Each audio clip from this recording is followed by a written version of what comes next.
मैं हमेशा ये मानता था कि यार भारत इस डोमेन में एटलीस्ट अच्छा है कि जो सब्जियां हम खा रहे हैं, अगर आप नॉनवेज हो तो जो आप मांस खा रहे हो एटलीस्ट उसमें एंटीबायोटिक्स और एडिटिव्स नहीं होते। पर काफ़ी सारे साइंटिस्ट मुझे मिले हैं जो कहते हैं कि नहीं, हमारे सब्जियों में भी, हमारे मांस में भी अब एंटीबायोटिक्स आने लगे हैं। सच या झूठ? ये बिल्कुल सच है, आने नहीं लगे हैं, बल्कि इतना ज़्यादा अमाउंट में यूज़ होते हैं। जो पोल्ट्री होती हैं उसमें आप जितना अलाउ होता है एफडीए के नॉर्म्स के कंपेयर में, मतलब की तुलना में, चिकन में जैसे कि एक एंटीबायोटिक देते हैं ना, वो उनकी मोर्टेलिटी को कम करने के लिए, उसका एक परमिटेबल अमाउंट होता है, इतने अमाउंट देना है आपको, और उसका 10,000 टाइम ज़्यादा देते हैं। 10,000 टाइम्स? ये भारतीय हर जगह होता है, just to avoid the mortality. और उसमें स्टेरॉयड जितना होता है अमाउंट, जितना एफडीए अप्रूव करती है, उसके कंपेयर में 100 टाइम ज़्यादा देते हैं, ताकि उनका बॉडी वेट, बॉडी मास जो जल्दी से बढ़े। इंडिया की एक और मेजर प्रॉब्लम है इनफर्टिलिटी। मतलब आप बच्चे पैदा ही नहीं कर सकते। यस, अलग अलग प्रॉब्लम्स की वजह से। अलग प्रॉब्लम है। तो इंडिया नंबर 1 है पूरे वर्ल्ड में भी हो गया है इनफर्टिलिटी के केसेस में। क्यों? क्योंकि 10 में से मुझे लगता है 2 कपल्स ऐसे हैं जो ये प्रॉब्लम को फेस कर रहे हैं। पर इसकी वजह क्या है? Genetic endogamicity and dietary transformations. आज का बहुत ज्यादा मजेदार पॉडकास्ट हर भारतवासी के लिए बहुत जरूरी है। प्लीज जितना हो सके इस पॉडकास्ट से सीखिए, क्योंकि आज के गेस्ट है भारत के एक बहुत ही महान साइंटिस्ट जो इंटरनेशनल स्टेज पर भी बहुत ज्यादा रिस्पेक्टेड है। इनका बहुत ज्यादा सम्मान किया जाता है। ये मॉलिक्यूलर बायोलॉजी के भी एक्सपर्ट है और आर्कियोजेनेटिक्स के भी एक्सपर्ट है।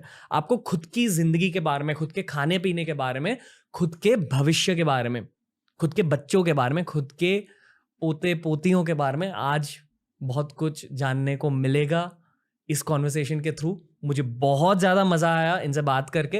आई एम 100% श्योर आपको भी बहुत ज़्यादा मज़ा आएगा। ये एक कॉमेडी ओरिएंटेड पॉडकास्ट भी है, साइंस ओरिएंटेड पॉडकास्ट भी है। डॉक्टर नीरज राय लौट कर आएंगे। ये है हमारा part 1 of a 2 part special. Enjoy कीजिए और सीखिए टीआरएस के साथ।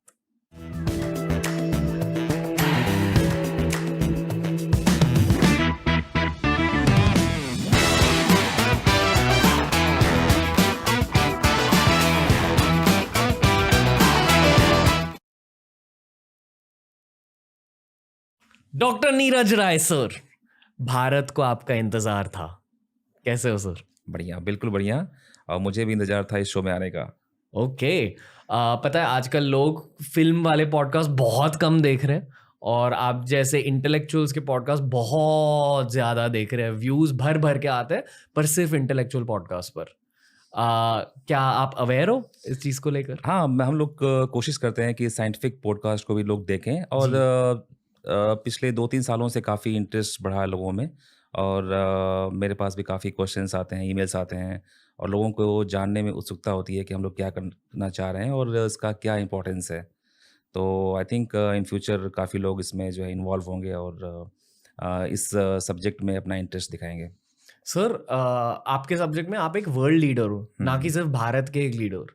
आर्कियोजेनेटिक्स और मॉलिक्यूलर बायोलॉजी, पर इसके थ्रू भारत के इतिहास को ज़्यादा समझना। ये जो सेंटेंस मैंने अभी कही, ये हिंदी में समझा दीजिए कि मेरा मतलब क्या है, इन सब्जेक्ट्स का मतलब क्या है, और इससे हमें भारत के असली इतिहास के बारे में क्या पता चलता है? देखिए, हमारा इतिहास काफ़ी पुराना है। ये जो है एक ancient history and medieval history का बात नहीं है। हम पिछले यहाँ पे 80,000 ईयर से रह रहे हैं यहाँ पे। 80,000? 80,000 साल से इंडिया में रह रहे हैं हमारे एंसेस्टर्स, और जिसके कि काफ़ी आर्कियोलॉजिकल एविडेंसेस भी हैं एंड जियोलॉजिकल एविडेंसेस भी हैं। जियोलॉजिकल मतलब? जियोलॉजिकल मीन्स टूल्स एंड जो रॉक आर्ट्स होती हैं, पेंटिंग्स होती हैं, एंड जो जहाँ ह्यूमन रहते हैं वहाँ पे उनके ट्रेसेस भी हमें मिलते हैं in forms of fossils and other artifacts. जी। जेनेटिकली भी हमने देखा कि 80,000 ईयर से साउथ एशिया में ह्यूमंस हैं, और one of the earliest migration Africa से जो हुआ वो साउथ एशिया में हुआ। तो इंडिया में जो ह्यूमैनिटी है ओल्डेस्ट इन द वर्ल्ड, और जो हमारी डाइवर्सिटी है वो भी ओल्डेस्ट इन द वर्ल्ड है, oldest in terms of genetic diversity. तो हमारे अंदर जितनी भी विभिन्नताएं हैं वो पूरे वर्ल्ड में सबसे ज़्यादा हैं। तो इनकी हिस्ट्री को पता करने के लिए हमें ना तो हमारे पास कोई लिटरेरी एविडेंसेज होते हैं, ना तो हमारे पास कोई ओरल हिस्ट्रीज होती हैं। तो हमें साइंटिफिकली जाना होता है। मतलब लिखी हुई चीजें नहीं होती हम्म, और बोली हुई चीजें भी नहीं बोली हुई होती, चीज़ें भी नहीं होती हैं। तो फिर क्या करना होता है? हाँ, तो हम इसको साइंटिफिकली इस चीज़ों को जो है हम तथ्यों को सामने लाने की कोशिश करते हैं। जैसे कि आर्कियोलॉजिकल रिकॉर्ड्स, जो ह्यूमन द्वारा बनाई हुई चीज़ें होती हैं या जो उनके द्वारा जो उनके इम्प्रिंट्स होते हैं, वो हमें मिलते हैं जहाँ पे वो रहते हैं, उसको बोलते हैं जहाँ पे उनका सेटलमेंट होता है, ठीक है? उन चीज़ों को हम जो है साइंटिफिकली एनालिसिस करते हैं और जानने की कोशिश करते हैं कि उनका लाइफ़स्टाइल और उनका जो रहने का तरीका क्या रहा होगा और कितने वो एडवांस रहे होंगे, ठीक है? तो इस दिशा में हम लोग काम कर रहे हैं और जो हमारा टूल है, उसके लिए हम यूज़ करते हैं archaeological materials like human bone remains, potteries and artifacts, उनका साइंटिफिक एनालिसिस करते हैं। For example DNA analysis. जी। अगर हमारे पास 6000 ईयर ओल्ड बोन रिमेन्स मिलते हैं, हमें जानने की कोशिश करते हैं कि वो कौन लोग थे, वो क्या खाते रहे होंगे, किस तरह का पानी पिया, रेन वाटर हार्वेस्ट किया या ग्राउंड वाटर को डिग करके पानी पिया। क्या हमारे जैसे ही दिखते थे वगैरह? हाँ, क्या हमारे जैसी मॉर्फोलॉजी थी? क्या हमसे स्ट्रॉन्ग थे? उनकी जो हाइट क्या थी? और उनकी जो जेनेटिक जो डाइवर्सिटी थी या जो जेनेटिक जो लीनिएज है, वो आज के कॉन्टेक्स्ट में किस पॉपुलेशन के सबसे ज़्यादा क्लोज़ है? तो ये सारी इन्फॉर्मेशन आज के जो कटिंग एज टेक्नोलॉजी है, उससे हमें जानने में मदद मिलती है। अगर आप जाओगे 10 इयर्स पहले तक, तो इंडिया में इस तरह का काम कोई नहीं करता था। हम पूरी तरह से निर्भर थे यूरोपियन स्कॉलर्स के ऊपर। बट आज के डेट में हमारे पास एक्सपर्ट्स हैं, टेक्नोलॉजी है, गवर्नमेंट की फंडिंग्स हैं, सपोर्ट्स हैं, तो उसकी मदद से हम लोग ये जानने की कोशिश कर रहे हैं। It's just beginning. आम आदमी को इन चीज़ों के बारे में जानने की ज़रूरत क्यों है? हर एक इंसान को इंटरेस्ट होता है अपने पास्ट को जानने में। आपको भी होगा, मुझे लगता है कि हर किसी को ये उत्सुकता होती है कि हमारे पूर्वज कौन रहे होंगे, हम कहाँ से आए हैं। क्योंकि समाज में बहुत सारे मिथ होते हैं कि हमारे पूर्वज ईरान से आए, हमारे पूर्वज यहाँ से आए, हमारे पूर्वज ब्राह्मण थे, ठीक है? हमारे पूर्वज दलित थे। बहुत सारी मिथ होती हैं, बहुत सारे जो है गलतफ़हमियाँ होती हैं जो समाज में फैली होती हैं। उसको अगर हम एक सही दिशा दें और उसको अगर साइंटिफिकली हम उस तथ्यों को प्रूव करें, तो इससे एक समाज का भला भी होगा और लोगों को भी एक उत्सुकता आएगी कि हम कौन थे, हमारे पूर्वज कौन थे। हुँ। तो मुझे लगता है कि इतिहास को जानने की उत्सुकता सबके अंदर होती है। ओके। आपके अंदर एक छोटा बच्चा भी है जो इस सब्जेक्ट को बहुत ज़्यादा एन्जॉय कर रहा है। हाँ, एम आई बिल्कुल, राइट? बिल्कुल। तो वो छोटा बच्चा किस चीज़ को एन्जॉय कर रहा है? हम ये कोशिश करते हैं, हम जो है जो हिस्टोरिकल एविडेंसेस होते हैं, उसको हम लैब में बैठ के उसको करते हैं वैलिडेट। जैसे कि हमने पढ़ा, बचपन से पढ़ा, पिछले 10 साल तक हमारा ये मानना था कि आर्यन बाहर से आए हैं। मैं ब्राह्मण हूँ, हमारे पूर्वज बोलते थे कि आप बाहर से, हमारे पूर्वज बाहर से आए हैं एंड उसको ग्लोरीफाई करते थे कि हम लोग बाहर से आए हैं, सेंट्रल हम तो एशिया से हैं, यूरोपियन हैं। हम यूरोपियन हैं। तो हमने उसको अपने लैबोरेटरी में टेस्ट किया, हमने किया, वैलिडेशन किया। हमने देखा कि हमारे जो पूर्वज हैं वो तो वही हैं, दलित ही हैं, जेनेटिकली दलित हैं वो तो, क्योंकि जो कोई कोई डिफरेंसेस नहीं है। तो एक नई-नई जो जो फाइंडिंग्स आती हैं, उसको मैं एन्जॉय करता हूँ। मैं ओके। अपने ग्रैंडफ़ादर को बोला कि दादाजी आपका डीएनए और मेरा डीएनए जो आस-पास के जो दलित हैं, उससे बिल्कुल ही मैच करता है। वो मेरे पे गुस्सा हुए काफ़ी, बट मैं अपने फादर को कन्विंस करने में जो है सफल रहा। वो भी ओके। इस बात को मानने लगे हैं। नॉट फॉर ओनली फादर, मेरे गाँव के जितने भी इंटेलेक्चुअल लोग हैं, जी। सब इस बात को मानने लगे हैं कि कोई जेनेटिकली या डीएनए वाइज़ कोई डिफरेंस नहीं है।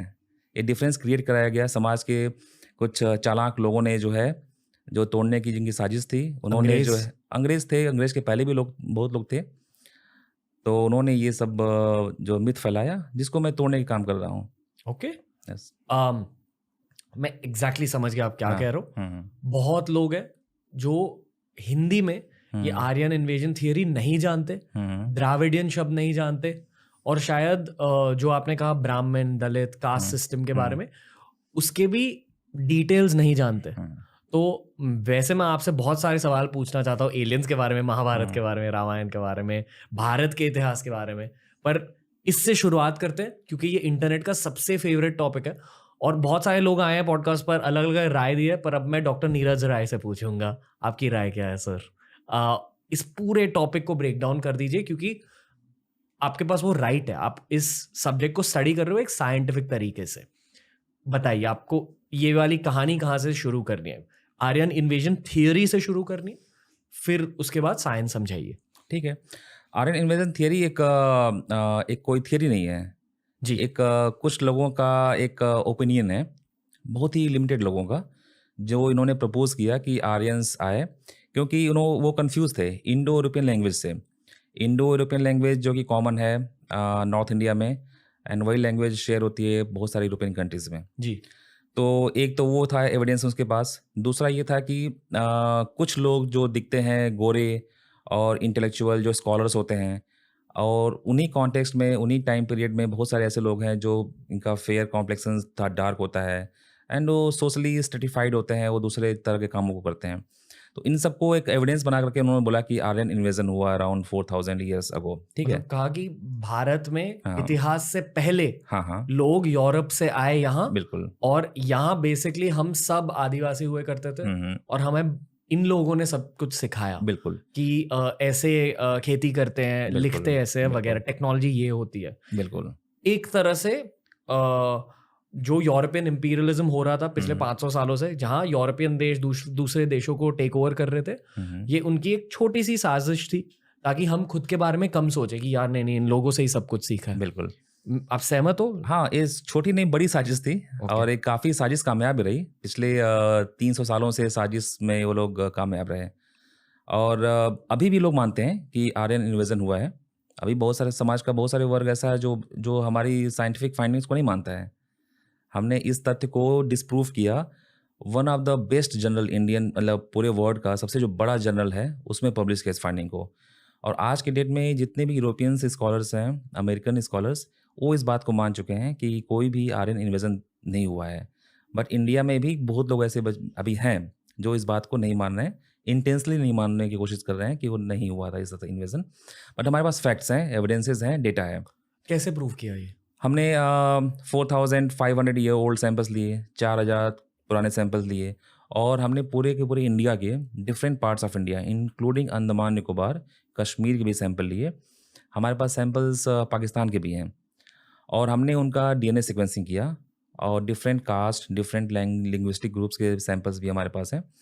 और हमने देखा कि पूरे के पूरे south Asia including Sri Lanka also, Nepal, इनकी जो जेनेटिक एंसेस्ट्री एक है।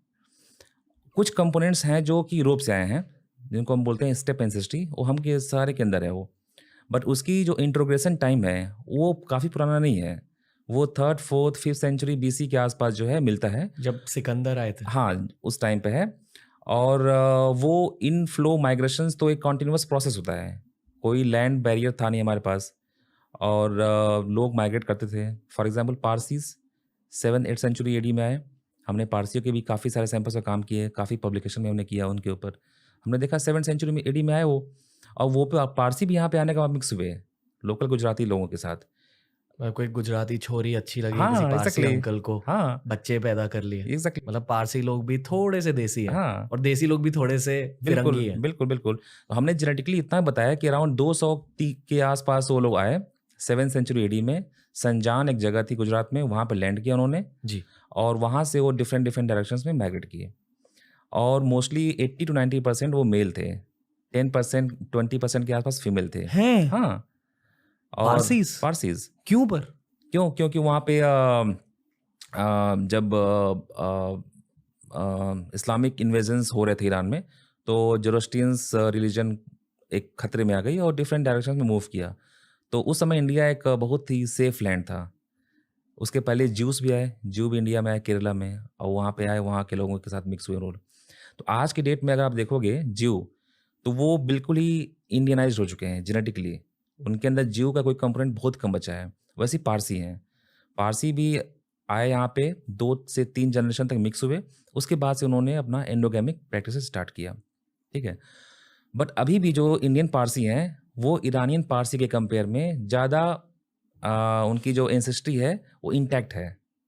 आप अगर ईरान के जो पारसी हैं उनकी जो एंसेस्ट्री आप देखोगे वो काफ़ी डाइल्यूट हो चुकी है अरब के साथ, बट इंडियन पारसी वो ज़्यादा इंटैक्ट है जो, तो जेनेटिकली हमने इसको प्रूव किया। तो इस तरह से एक माइग्रेशन कॉन्टिन्यूस प्रोसेस है जो कि 3rd, 4th सेंचुरी BC में काफ़ी स्ट्रांग थी। बहुत ही डिफरेंट वेव्स ऑफ माइग्रेशन हुए, उनकी वजह से बहुत सारे central Asians, Europeans components India में आए। और वो जो मिक्सिंग हुई है नॉट एक सिंगल इवेंट में नहीं हुई है, वो 300 to 400 ईयर्स टाइम के ड्यूरेशन में हुई है। मतलब कि आप 20 से 25 जनरेशन तक लोग आए और मिक्स हुए। मतलब धीमे धीमे से लोग धीमे आते धीमे गए। मिक्स। और अगर कोई आ रहा है, कोई एक सेंट्रल एशियन इन्वेडर्स आ रहे हैं अपने घोड़ों के साथ यहाँ पर अटैक कर रहे हैं, तो अपने साथ अपनी टेक्नोलॉजी भी लेके आएंगे ना, अपने अपने आर्ट्स को लेके आएंगे, अपने आर्टिफैक्ट्स लेके आएंगे, पॉटरी बनाने की जो नॉलेज होगी उसको लेके आएंगे। बट हमें कुछ तरह के कुछ भी कल्चरल आर्टिफैक्ट्स नहीं मिलते हैं। सिर्फ लोग बोलते हैं कि वो आए, लैंग्वेज लेके आए और नॉलेज लेके आए और यहाँ के लोगों को सिविलाइज किया।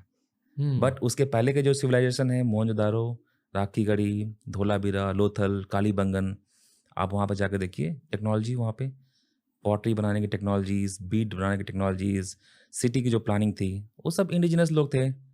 और जो उनकी एंसेस्ट्री, जो हड़प्पन एंसेस्ट्री है, आज की डेट में पूरे इंडियंस में है। मैंने अपना एस्टिमेट किया है, मेरे अंदर 45% एंसेस्ट्री हड़प्पन एंसेस्ट्री। वाह। मतलब हमने इंडिया की कोई भी ऐसी पॉपुलेशन नहीं देखी जिसमें कि हड़प्पन एंसेस्ट्री ना हो। तो they are descendant of Harappans, सबके अंदर वो एंसेस्ट्री है। ओके। मुझे और बात करनी है आर्यन इन्वेजन थियरी के बारे में। अगर आप अब किसी फिरंगी से बात करोगे ना, वो बहुत स्वीट होते हैं जेन्युइनली। कुछ कुछ रेसिस्ट होते हैं कुछ कुछ देशों में, पर हर जगह अच्छे लोग होते हैं, बुरे लोग होते हैं। मोस्टली जो फिरंग होते हैं अच्छे होते हैं, जितने मैं मिला हूं एटलीस्ट वो लोग ऑस्ट्रेलिया में, अमेरिका में, यूरोप में। पर उन सब में वाइट गिल्ट नाम की एक चीज होती है। उसका ये मतलब है कि पिछले 500 सालों में यूरोपियंस ने, फिरंगियों ने बहुत सारे देशों को टेक ओवर कर दिया और बहुत कुछ किया वहाँ उन देशों में, बुरी चीजें करी, एटसेट्रा एटसेट्रा। जो हम भारत में देखते हैं ब्रिटिश हिस्ट्री को लेकर, ऑस्ट्रेलिया में इससे बहुत भयंकर चीजें हुई है, अफ्रीका में इससे बहुत भयंकर चीजें हुई है, भारत में भी भयंकर चीजें हुई, बट इकोनॉमिकली भयंकर। मतलब हमारे देश को लूटा, वहाँ के सिविलाइजेशन को पूरी तरह से डिस्ट्रॉय कर दिया, वो बचे ही नहीं। एटलीस्ट हम बचे। तो अगर अब आप अमेरिका में जाकर कुछ कहोगे कि ब्रिटिशर्स हमारे देश पर राज करते थे, वो आपको सॉरी कहते हैं। वो कहते हैं कि सॉरी भाई, क्योंकि मेरे पूर्वज ने आपके पूर्वज की बैंड बजा दी। पर जब हम ये शब्द यूज करें, बैंड बजा दी, उसका ये मतलब है कल्चरली भी हमें डिस्ट्रॉय करने की कोशिश करी। तो शायद जब यूरोपियंस यहाँ आए, उन्होंने तब ये आर्यन इन्वेजन थियरी डाल दी ताकि हम खुद के बारे में कम सोचे। हमारे टेक्स्ट बुक्स में भी डाल दी आर्यन इन्वेजन थियरी। मुझे याद है जब मैं 6th स्टैंडर्ड में पढ़ाई कर रहा था, ये थियरी लिखी हुई थी वहाँ, कि थियरी ये थी कि इंडस वैली में लोग होते थे, उन्हें द्राविडियंस कहा जाता था, और फिर आर्यंस आए यूरोप से, उनके झगड़े हुए, और फिर द्राविडियंस मूव टू साउथ इंडिया गए, तमिलनाडु, केरला, कर्नाटका, आंध्रा, तेलंगाना, वहां गए। इसलिए अब जब आप इंडिया की मैप देखते हो तो कुछ लोग ये कहते हैं ना कि स्किन कलर स्पेक्ट्रम होता है। मतलब अगर आप कश्मीर जाओगे तो बहुत ज़्यादा गोरे लोग होते हैं, और फिर स्किन टोन ग्रेजुअली डार्कर होते जाता है। ये भी एक थोड़ी सी रेसिस्ट थियरी है, क्योंकि साउथ स्टेट्स में भी गोरे लोग होते हैं, और एंड वाइसा वर्सा, पंजाब, कश्मीर में भी सावले लोग होते हैं। तो ऐसी सब थियरीज अभी 100 सालों से, 200 सालों से हमारे माता पिता की जनरेशन, हमारे ग्रैंड पेरेंट्स की जनरेशन बिलीव करती आ रही है, और इस बिलीफ की वजह से एक थोड़ा सेल्फ डाउट हो जाता है। पर अब विराट कोहली का युग चल रहा है, अब हर भारतीय युवा विराट कोहली की तरह सोचता है कि नहीं, हम किसी से कम नहीं। और इसलिए मेरे ख्याल से आपका जो सब्जेक्ट है वो बहुत ज़्यादा ज़रूरी है। हमने इनफैक्ट स्किन कलर पे काम किया है। इंडिया के अराउंड 5000 लोगों का स्किन कलर लिया है और देखा है कि जेनेटिक बेसिस होता है क्या। बट द्रविडियन पॉपुलेशन हो चाहे नॉर्थ इंडियन हो, जो स्किन जो पिगमेंटेशन होता है वो जेनेटिक होता है, और हमने कुछ भी जेनेटिक वेरिएशंस नहीं देखे। तो आप जितना एक्सपोज होगे लाइट से, उतना आपकी स्किन डार्क होगी। और उसके लिए एक जीन होता है SLC45A2 जीन, DNA, वो इन्वॉल्व होती है। तो इनफैक्ट आप अगर जाओगे 8000 ईयर्स पहले ब्रिटेन में, तो वहाँ के लोग काले थे, बिल्कुल ब्लैक। हमने जेनेटिकली प्रूफ किया उसको, दे वर कम्प्लीटली ब्लैक। पर अब लाइट का एक्सपोजर नहीं मिलेगा, तो विटामिन डी की सिंथेसिस के लिए आपको जो है ज़्यादा रिक्वायरमेंट होगा लाइट को ट्रैप करने का। तो अगर मिलेनियम का लेयर बीच में आ जाएगा तो सनलाइट अंदर नहीं जा पाएगा, यूवी रेडिएशन। तो उसके लिए उनकी स्किन कलर लाइट हो गया। नॉर्थ इंडिया में लाइट का एक्सपोजर उतना नहीं जितना साउथ इंडिया में है, तो वहाँ के लोग एडॉप्ट हो गए। तो skin pigmentation is just adaptation process, it's not genetically, it's not racial thing. मतलब 10 जनरेशन के अंदर आपके पूरे 2 से 3 जनरेशन में 2 से 3 हाँ, जनरेशन। yes. आपका स्किन पिगमेंटेशन चेंज हो जाएगा। वाह, ओके। हाँ। इस द्राविडियन थियरी के बारे में पूछना चाहता हूँ। मेरे अनुसार ब्रिटिशर्स ने यहाँ बहुत ज़्यादा डिवाइड एंड रूल का इस्तेमाल यस किया है। यस हिंदू मुस्लिम के झगड़े करवाए हैं, अलग अलग स्टेट्स के झगड़े करवाए हैं। तो मेरे अकॉर्डिंग यहाँ साउथ इंडिया और नॉर्थ इंडिया की डिवाइड करने की कोशिश कर रहे थे। हमें कह रहे थे कि देखो, नॉर्थ इंडिया के पूर्वजों ने साउथ इंडिया के पूर्वजों पर आक्रमण किया और इसलिए साउथ इंडिया के पूर्वज वहाँ साउथ स्टेट्स में चले गए। करेक्ट? ये मैं सही यस कह रहा हूँ? बिल्कुल सही है। ये है साजिश, यस साजिश है। ताकि नॉर्थ इंडियंस और साउथ इंडियंस के बीच एक दरार बन जाए। बिल्कुल। ओके। मेरे एक दोस्त है मदन गौरी, तमिलनाडु के बड़े यूट्यूबर है। वो कहते हैं कि आज भी तमिलनाडु में जो पॉलिटिक्स होते, स्टेट पॉलिटिक्स, वहां भी है आर्यन इन्वेजन थियरी और द्राविडियन थियरी यूज करी जाती है। बहुत कम तमिल लोग देख रहे होंगे ये पॉडकास्ट क्योंकि हिंदी में है। कुछ कहना चाहोगे इसके बारे में? यस जो जैसा बोलते हैं कि द्रविडियन की जो एंसेस्ट्री है उसको बोलते हैं एंशियंट साउथ इंडियन एंसेस्ट्री। ठीक है, वो एंसेस्ट्री तो नॉर्थ इंडियन में भी मिलती है। आप जेनेटिकली तो नॉर्थ इंडिया और साउथ इंडिया में कोई डिफरेंस है ही नहीं। अबाउट 3000 ईयर्स अगो मिक्सिंग इतना ज़्यादा हुआ, नॉर्थ साउथ में इतना माइग्रेशंस हुए। नॉर्थ इंडियन पॉपुलेशन में भी वो ASI एंसेस्ट्री मिलती है, साउथ इंडियन में भी वो मिलती है NI एंसेस्ट्री जो नॉर्थ इंडियन एंसेस्ट्री है। लैंग्वेज में भी आपका इंडो यूरोपियन लैंग्वेजेस बोलते हैं, वो तो काफ़ी पुराना है। संस्कृत नाउ तो प्रूफ हो गया ना, Sanskrit is the oldest language. और जो द्रविडियन लैंग्वेज है वो भी काफ़ी ओल्ड है। तो ना तो लिंग्विस्टिकली ना तो जेनेटिकली कुछ भी उसमें हमें डिफरेंसेस नहीं है south India and north India में। तो अब तो लोगों को समझ में आना चाहिए, जो ब्रिटिशर्स हैं, अमेरिकन्स हैं, उन्होंने ही कितने सारे पब्लिकेशन किए हैं और उन्होंने ही कंफर्म किया है कि नॉर्थ इंडियन साउथ इंडियन में जेनेटिकली कुछ भी डिफरेंस नहीं है। अगर आप इस बात को लोग अगर नहीं मानने को तैयार हैं तो फिर तो उसमें हम कुछ नहीं कर सकते हैं, बट हम कोशिश कर रहे हैं कि हम ब्रॉडर ऑडियंस तक इस बातों को ले जाएं। मैं ये कहना चाहता हूँ कि पूरे भारत में हर भारतीय में एक टीम मेंटालिटी होनी चाहिए कि हम एक ही है। बिल्कुल। आप सहमत हो? यस बिल्कुल। ओके, इसलिए आप बट हमने देखा साउथ इंडिया में भी जो लोग इंटेलेक्चुअल्स हैं, जो जानने की कोशिश कर रहे हैं, वो लोग बिल्कुल ही बहुत हद तक चेंज हो चुके हैं। ओके। अब जो पहले था सिनेरियो आज के 40-50 साल पहले, वो अब नहीं है। उसको पॉलिटिकल बेनिफिट के लिए वो बोलते हैं कि हम द्रविडियन सिविलाइजेशन ओल्डेस्ट है, हम नॉर्थ से माइग्रेट किए, हम साउथ में आए। वो चीज़ें अब नहीं है, अब उतना ज़्यादा नहीं है। ओके। अगर मान लो कोई तमिल युवा ये वाला पॉडकास्ट देख रहे हैं, उनको आप क्या कहना चाहोगे? एक जीन है, इसको बोलते हैं R1A1 जीन, जिसको बोलते हैं कि वो आर्यंस लेके आए थे। आर्यंस लेके आए और नॉर्थ इंडिया के जो पॉपुलेशन है उसमें सबसे ज़्यादा मिलता है R1A1 एंसेस्ट्री। जी। जब हमने साउथ इंडिया के अराउंड 2000 लोगों का सैंपल किया तो हमने देखा कि जो R1A1 की एंसेस्ट्री है वो तो सबसे ज़्यादा साउथ इंडियन में है। वो पब्लिकेशन हम लोग को आने वाला है। तो जितने भी फैक्ट्स दिए गए, जितने भी आर्गुमेंट्स किए गए कि आप अलग हो, हम द्रविडियन पॉपुलेशन अलग है, वो सारे के सारे फैक्ट्स साइंटिफिकली फेल हो गए। अब उनके पास कुछ भी इस तरह के कॉन्क्रीट एविडेंस नहीं है, ना तो फैक्ट है। तो मैं तो यही बोलना चाहूँगा कि आप साइंटिफिक डेटा देखिए और जो पब्लिकेशंस हैं उसको पढ़िए। बिल्कुल क्लियर हो जाएगा कि द्रविडियन पॉपुलेशन अलग है नॉर्थ इंडियन से, नहीं है। इवन जो श्रीलंकन्स हैं, सिंगलीज और जो वेदास पॉपुलेशन वहाँ के, बोलते हैं कि काफ़ी ये अलग हैं और बहुत पहले माइग्रेट हुए वहाँ पे। वो भी नॉर्थ इंडियन से बहुत क्लोज हैं। सरप्राइजिंगली तो विद्या तो ईरानियन और नॉर्थ इंडियंस के बहुत क्लोज हैं compare to South Indian population. वाह। तो ये साइंटिफिक फाइंडिंग्स हैं और इसको जो है वेल एक्सेप्टेड फाइंडिंग्स हैं। हमारे पब्लिकेशंस रिव्यू होते हैं इंटरनेशनली, डेटा ऑनलाइन होता है, कोई भी डेटा को चेक कर सकता है। ये फाइंडिंग्स हैं। ओके। बहुत अनरिलेटेड सवाल अभी पूछूंगा। सॉरी सर, पता नहीं अजीब सवाल कहाँ से आ जाते हैं, कोई नहीं। पर पंजाबी इतने हट्टे कट्टे क्यों होते हैं? देखिए, पंजाबी में क्या होता है कि एक जीन होती है जो लैक्टोज टॉलरेंस के लिए रिस्पॉन्सिबल होती है। मतलब आप दूध ज्यादा पी सकते हो? यस। आप इंडिया में क्या, अफ्रीका में क्या है कि दूध, वहाँ के लोगों, अफ्रीकन्स, दूध को का जो होता है ना शुगर, लैक्टोज, उसको डाइजेस्ट नहीं कर सकते हैं अफ्रीकन्स। और इंडिया में जो नॉर्थ इंडियंस हैं उसमें दूध को डाइजेस्ट करने की जो कैपेसिटी है थोड़ा सा ज़्यादा होती है, कंपेरेटिवली ज़्यादा होती है। वाह। ठीक है, तो एक रीज़न वो है, वो ज़्यादा मिल्क पियेंगे, कंज्यूम कर लेंगे। दूसरा रीज़न है सिलेक्शन। जैसे कि कोई एक पॉपुलेशन है, मान लीजिए 100 लोग हैं, वो पॉपुलेशन हो गए 1 लाख। ठीक है, 50 जनरेशन में। जी। अब उस 1 लाख के लोगों में एक बीमारी आई, डिप्थीरिया, प्लेग, हैजा। उस 1 लाख लोगों में से 90 लाख लोग, 90,000 नहीं रहे। अब जो 10 बचेंगे वो काफ़ी स्ट्रांग होंगे ना, क्योंकि 90 जो वीक वाले हैं वो खत्म हो गए, 10,000 जो स्ट्रॉन्गर है वो बच रहे। तो वैसे ही पंजाबियों में भी सिलेक्शन हुआ है काफ़ी, कई लेवल तक का सिलेक्शन हुआ है।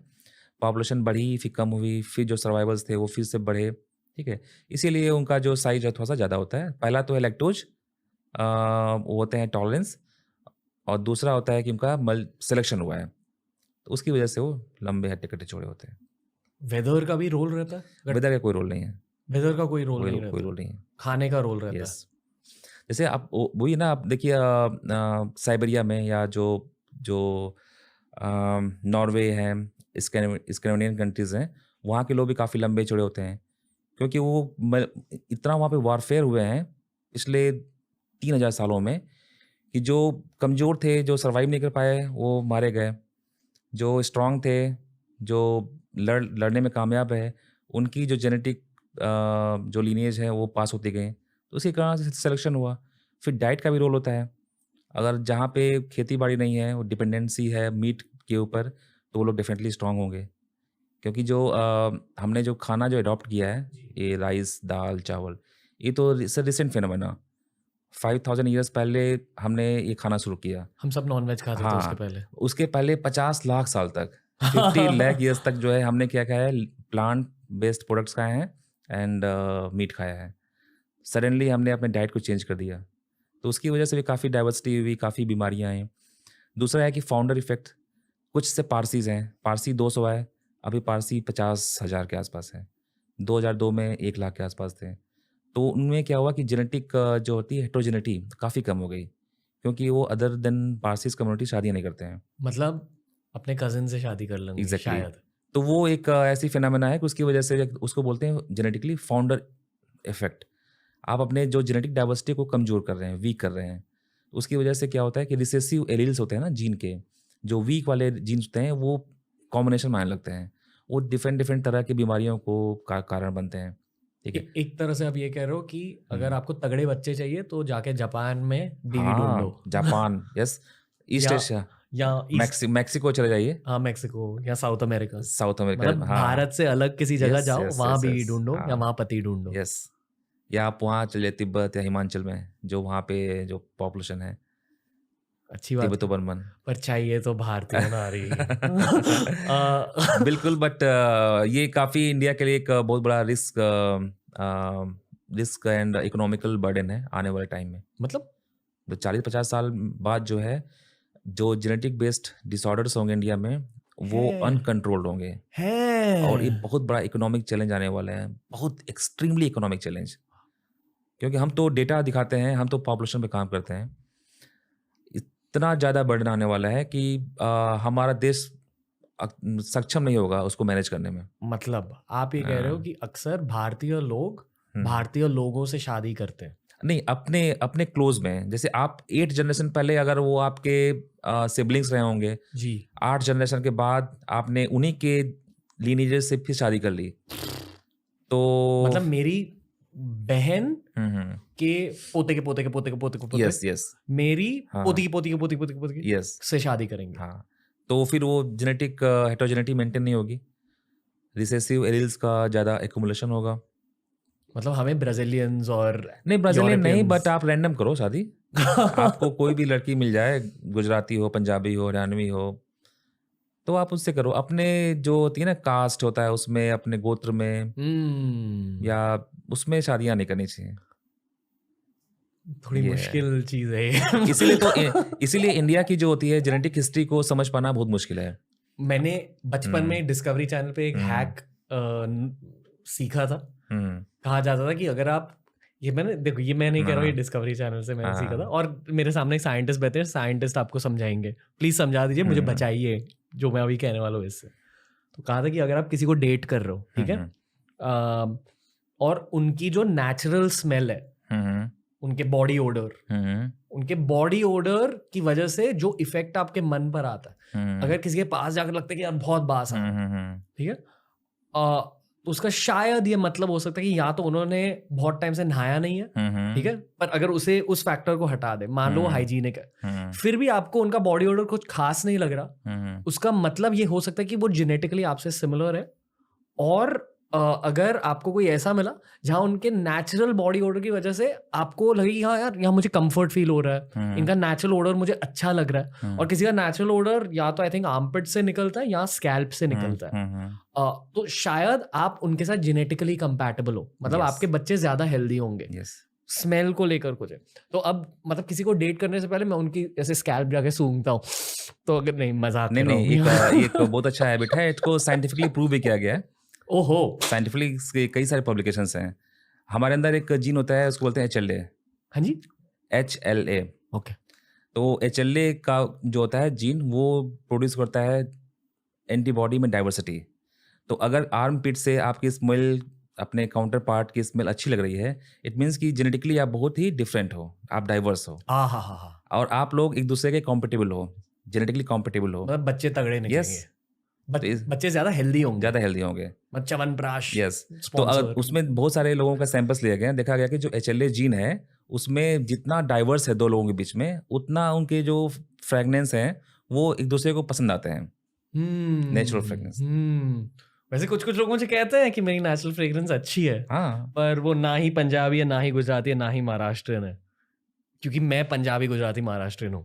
ओके, मतलब मेरी मम्मी हाँ, हाफ हाँ, गुजराती हाफ महाराष्ट्रियन है, हाँ, और हाँ, मेरे डैडी पंजाबी है। ओके, तो मान लो अगर किसी दूसरी स्टेट के लोग मिले, उन्हें मेरी हाँ, स्मेल अच्छी लगती है। हाँ, तो वो अच्छा है, कॉम्पिटेबल है, आप जाइए उनके साथ।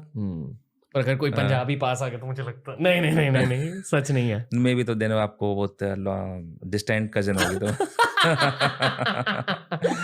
तो मैं ओके, रिकमेंड नहीं करूंगा। तो मुझे non Punjabi, non Gujarati, non Maharashtrian लड़की ढूंढनी है खुद नहीं, के। गुजरात में मिल जाएंगे बहुत लोग, आपके काफ़ी जेनेटिकली डिस्टेंट होंगे। गुजरात में भी होंगे, पंजाब में भी ऐसे लोग होंगे जो आपके जेनेटिकली कम से कम 100 जनरेशन डिस्टेंट होंगे। ओके, तो मतलब आप 100 जनरेशन पहले मेरे पूर्वज और उनके पूर्वज कॉमन रहे होंगे। भाई बहन थे। यस, कॉमन एंसेस्टर रहा होगा। तो टेक्निकली स्पीकिंग, देखो ये मैं एक जोक क्रैक करता हूँ जब मैं किसी को अपने खुद के जेनेटिक पूल के बारे में बता रहा होता हूँ, मैं एक जोक क्रैक करता हूँ कि यार देखो, मेरे मम्मी और डैडी ने वेस्टर्न इंडिया की एक पूरी मैप कवर कर दी राजस्थान छोड़ के, तो मुझे अभी साउथ इंडियन चाहिए या बंगाली चाहिए ताकि मैं पूरी इंडिया की मैप कंप्लीट कर दूं, पर मैं जेनेटिकली एक पॉजिटिव चीज कह रहा हूँ। यस, और आप बहुत अच्छी चीज़ बोल रहे हैं, उसको आप जस्टिफाई करिए, उसको आप आर्गुमेंट दीजिए लोगों को कि मैं सही सोच रहा हूँ। ऐसा सबको करना चाहिए। क्योंकि मुझे मेरे बच्चों को क्रिकेटर बनाना है, तो क्रिकेटर बनने के लिए भी तगड़ा होना हाँ, पड़ता है। क्रिकेटर बनाने के लिए आपको विराट कोहली का जीन लेके आइए मेरे पास सैंपल। मैं सीक्वेंसिंग करता हूँ और देखता हूँ कि क्रिकेटर वाले जीन कौन कौन से होते हैं। वाह, ओके, बहुत मजा आ रहा है आपसे बात करके। आपने एक्सपेक्ट किया था कि मैं मेरी खुद की अरेंज मैरिज की बात करूंगा आपसे? नहीं, जहाँ तक मैं जानता हूँ, कुछ कुछ सुना था इंटरनेट पे, बट ओके, नहीं, ये बस पॉडकास्ट की शुरुआत है, हाँ सर। ओके, पर ये सच में बताइए, आप बेसिकली साइंटिस्ट होने के नाते बहुत तगड़े साइंटिफिक डेटिंग टिप्स दे सकते हो, आई फील। तो डेटिंग टिप्स दीजिए भारतीय लोगों को। डेटिंग टिप्स को आप साइंस से मत जोड़िए।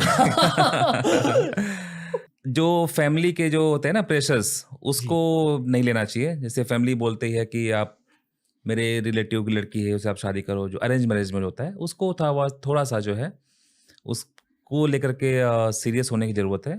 उसके लिए हम टेस्ट करा सकते हैं, जेनेटिक जो काउंसलिंग होती है वो कर सकते हैं, जो अरेंज मैरिज होते हैं। लव मैरिज में तो कोई स्कोप नहीं है। लव मैरिज में आप जिससे प्यार करते हो, आप उससे शादी करोगे। चाहे वो आपकी कजिन भी हो। Exactly, okay. Exactly. But arrange marriage में एक करना चाहिए। पर जैसे ये स्मेल्स के बारे में हमने बात करी, वो एक हैक होती है थोड़ी सी, खुद के जेनेटिक डाइवर्सिटी हाँ, को। होता है डेफिनेटली। ऐसे और कौन से हैक्स होते हैं? मुझे लगता है कि बहुत सारे ऐसे वो बॉडी से निकलते हैं फेरोमोन्स, जो एक दूसरे को अट्रैक्ट करते हैं। वो उसमें भी जेनेटिकली डाइवर्सिटी काफ़ी होती है। बट अभी का जो क्लाइमेट है और पॉल्यूशन है, उसकी वजह से फ्रेगनेंस बहुत दूर तो नहीं जा पाता है, या आमने सामने बैठे हैं तो फ्रेगनेंस नहीं पहुंच पाता है, फेरोमोन्स। तो एक पॉल्यूशन भी एक रीज़न हो सकता है, जिससे कि हम एक दूसरे को समझने में प्रॉब्लम होती होगी। मैं भी जोकी कर रहा हूँ। बट या लव मैरिज के लिए मेरा कोई सजेशन नहीं, बट अरेंज मैरिज के लिए हम कर सकते हैं। इंडिया में ऐसे बहुत सारे पॉपुलेशन मैप किया है हमने, इनका मैं नाम भी बता सकता हूँ, जो काफ़ी रिस्क में आ चुके हैं। जैसे कि साउथ इंडिया के पॉपुलेशन में वैश्य पॉपुलेशन, नॉर्थ इंडिया में अग्रवाल है। इनका जो एंडोगेमिक इंडेक्सेस है काफ़ी हाई है, मतलब क्या? लाइक काफ़ी एंडोगेमिक हैं, तो मतलब इनमें एक दूसरे के साथ शादी करते हैं? हाँ, इनमें जेनेटिक बेस्ड जो डिजीजेस हैं काफ़ी ज़्यादा हैं, प्रिवलेंस काफ़ी ज़्यादा हो गया है। कौन सी होती है डिजीजेस? जैसे कि एक साउथ इंडिया में एक कम्युनिटी है वैश्या, उनके अंदर क्या होता है कि एक एंजाइम होती है, उसको बोलते हैं ब्यूटाइल कोलिन एस्टरेज एंजाइम, वो ज़्यादा बनने लगती है, जिससे कि हम देते हैं जब एनेस्थीसिया ड्रग, तो उनके बॉडी को काम सूट नहीं करता वो, और उसकी वजह से क्या होता है कि उनकी डेथ हो जाती है। तो अभी साउथ में क्या हुआ है कि ये कंपल्सरी हो गया है कि आप सर्जरी करने से पहले इस कम्युनिटी का आप टेस्ट करोगे कि इसके अंदर ये जीन जेनेटिक म्यूटेशन है या नहीं है।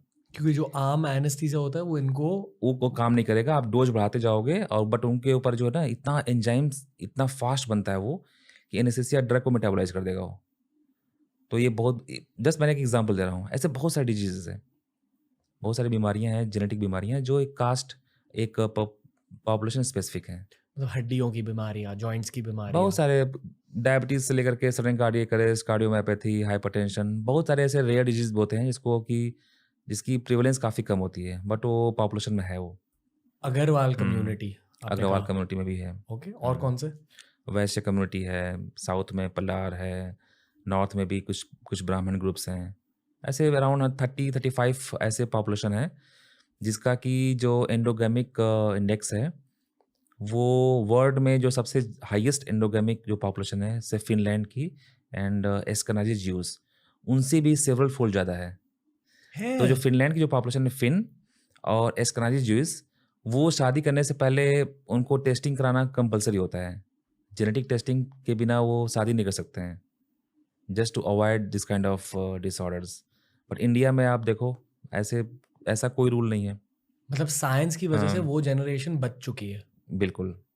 पर भारत की बार पॉपुलेशन थ्रेट में थ्रेट में है। है, थ्रेट में है। जो आपने कहा कि 50 साल बाद बहुत बड़ी प्रॉब्लम होने वाली है अभी हो गई है, बट 50 साल बाद तो एक्सट्रीम आएगा। इसी प्रॉब्लम की यस, वजह इसी से। प्रॉब्लम की वजह से। तो एक पिक्चर ड्रॉ आउट कर दीजिए। मान लो हुँ, हुँ। 2070 की आप मूवी बना रहे हो, हाँ, मूवी हाँ। में क्या क्या होगा? मूवी में ये होगा कि आप कुछ भी ऑफस्प्रिंग प्रोड्यूस करने से पहले आपकी टेस्टिंग होगी। जेनेटिकली आप फिट हो कि नहीं, गवर्नमेंट आपको लाइसेंस देगी कि आप जाओ बच्चे पैदा कर सकते हो। तो इस तरह का मैं अज़्यूम करता हूँ कि ये चीज़ें हो आएँगी शायद। मतलब आप किसी हाँ, इंडिविजुअल को टेस्ट कर रहे हो उनके जीन की यस, वजह से, या एक कपल को टेस्ट करो एक उनके, कपल को, एक कपल को कपल को कर रहे हैं। As a combination yes, test करो? यस, कॉम्बिनेशन टेस्ट होगा, और दूसरा मैं सोचता हूँ कि बाय 2070 जो मेजर फोकस होगा किसी भी कंट्री का, वो होगा हॉस्पिटल्स एंड फैसिलिटीज़। इंडिया बहुत सारे पैसे इन्वेस्ट करने वाली है हॉस्पिटल्स में, and to advancement of medical science में काफ़ी पैसे इन्वेस्ट करने वाली है। क्योंकि हमारा बोन से लेकर के एंड टिश्यू सेल्स सब कुछ बेकार हो रहा है। हमारा जो डाइटरी पैटर्न है चेंज हो चुका है। सारे खाने में एंटीबायोटिक्स एंड स्टेरॉइड्स आ रहे हैं, तो उससे तो बहुत प्रॉब्लम्स हो रही हैं। एक तो आपके पास जेनेटिक प्रॉब्लम्स हैं। जेनेटिक प्रॉब्लम्स भी आप कर सकते हैं उसको cope up by good food eating habit से, बट वो भी हमारे पास नहीं है। हमारे पास इंडिया में जो प्रोटीन स्कैसिटी काफ़ी ज़्यादा है। मेजर जो स्टेपल फूड है कार्बोहाइड्रेट है, बट हमारा खाना कार्बोहाइड्रेट है ही नहीं। हम तो मीट ईटर्स हैं ना, प्रोटीन चाहिए हमें 60% तक। वो एक बहुत मेजर चैलेंज आने वाला है। मेनली आप ये कह रहे हो कि अगर हमने जेनेटिक रूल्स फॉलो नहीं करे हुँ, शादी के लिए, हुँ, हुँ। अगर हमने खुद के कम्युनिटीज में शादी करी, हमारे बच्चे अनहेल्दी निकलेंगे। बिल्कुल, बिल्कुल, बिल्कुल। और जब वो बच्चे बड़े हो जाएंगे, हुँ, हुँ, बहुत हेल्थ प्रॉब्लम्स हुँ, होने हुँ। वाले हैं। बिल्कुल। उन हेल्थ प्रॉब्लम्स की वजह से भारत के इकोनॉमी को इफेक्ट होगा, क्योंकि अगर most of your population is unwell most of the time, या कुछ ऐसे हार्ट पेशेंट्स है, आर्थराइटिस के पेशेंट्स है, तो बेसिकली भारत चलाएगा कौन? ट्रू, आप ट्रू। यही कह रहे हो? येस। मैंने कुछ पॉइंट मिस किया? नहीं, नहीं, बिल्कुल आपने सही बोला। ओके, तो सोल्यूशन अब क्या है कि सॉल्यूशन जेनेटिक, अभी का आपको एक हेल्थ केयर के लिए एक बहुत ही एक सीरियस होने की ज़रूरत है गवर्नमेंट को। और अब ये मान दो कि गवर्नमेंट सीरियस नहीं है हेल्थ केयर को लेकर? मुझे लगता है चुनावी मुद्दा नहीं होता है। आपने कभी सुना कि चुनावी मुद्दा में हम इतने हॉस्पिटल्स, इतना हमारे हेल्थ केयर प्लान ही होगा, हम ये हमारी पॉलिसी होगी? मैं तो नहीं कभी देखा किसी भी गवर्नमेंट का ये एक चुनावी मुद्दा हो। क्योंकि आजकल फिर से डिवाइड एंड रूल अप्लाई किया जा रहा यस, है थोड़ा हाँ, बहुत, कि ये देखो हमारा धर्म उनके धर्म से ज्यादा ट्रू, बेहतर है, ये हो रहा है। ट्रू, पर असल में फ्यूचर की बातें होनी फ्यूचर की चाहिए, बात है। और फ्यूचर में हेल्थ केयर एक हम्म, बहुत की टॉपिक है हमारे लिए। बिल्कुल। और मैं जो मुस्लिम कम्युनिटी है, मैं उनको भी बोलना चाहूँगा कि वो भी वो ज़्यादा वल्नरेबल हैं इस तरह की बीमारियों से, इसी जेनेटिक वजह से। यस। तो ओके, मुस्लिम भाई बहन भी इसको अगर सुन रहे हो तो उसको बहुत ध्यान से उनको अ, ध्यान देने की बात है कि वो भी इस डायरेक्शन में सोचें, क्योंकि मैंने देखा कि रिस्क फैक्टर ज़्यादा है उनमें। पर एक बहुत साइंटिफिक और इम्प्रैक्टिकल, हम्म, साइंटिफिक पर इम्प्रैक्टिकल सोल्यूशन ये है कि किसी दूसरे देश में जाकर अपने लाइफ पार्टनर को ढूंढो। बट ये काफ़ी कठिन है, कठिन है। अब कितने लोग जाएंगे दूसरे देश में? या एटलीस्ट कोई ऐसे स्टेट में जाकर नहीं, ढूंढो। इंडिया में भी आप कर सकते हो। इंडिया में भी बहुत सारे ऐसे स्टॉक पॉपुलेशंस हैं जिनकी जो डाइवर्सिटी काफ़ी ज़्यादा हाई है। मतलब अगर आप साउथ इंडियन हो, यस, आपको ईस्ट इंडिया में जाना चाहिए, ईस्ट कश्मीर में इंडिया में जाना। इवन पंजाबीज में भी, पंजाब में भी बहुत सारे ऐसे कम्युनिटीज़ हैं जो एक दूसरे से काफ़ी डिस्टेंट हैं, तो उनकी मैपिंग करनी ज़रूरी है। गुजरात में भी बहुत सारे ऐसे कम्युनिटीज़ होंगी जो एक दूसरे से काफ़ी डिस्टेंट होंगी। तो ऐसा नहीं है कि आप बिल्कुल ही अलग देश चले जाओ। आपके आसपास में भी लोग ऐसे हैं। जैसे आप जिस लड़की से आप डेट कर रहे हो, आप बस एक सिंपल सा टेस्ट कर लो और देखो कि जेनेटिक कॉम्पेटिबिलिटी कितनी है। उनकी सुगंध कैसी है। नहीं, सुगंध तो ठीक है, सुगंध तो नेचुरल नहीं रहा ना, अब तो वो भी चेंज हो गया है due to the pollution. But genetic testing एक परमानेंट सॉल्यूशन है। शायद अपने पोटेंशियल पार्टनर के साथ क्रिकेट या फुटबॉल खेलना चाहिए, और पसीना होने के बाद आपको भी पसीना और यस, उनको भी पसीना, फिर जाकर तो उसके लिए काफ़ी मेहनत करनी पड़ेगी। ये बहुत मजा आ रहा है ये पॉडकास्ट में। और इसकी वजह से काफ़ी वो भी हो रहा है ना, इनफर्टिलिटी भी हो रही है। इंडिया की एक और मेजर प्रॉब्लम है इनफर्टिलिटी। इनफर्टिलिटी शब्द समझाइए। इनफर्टिलिटी में जो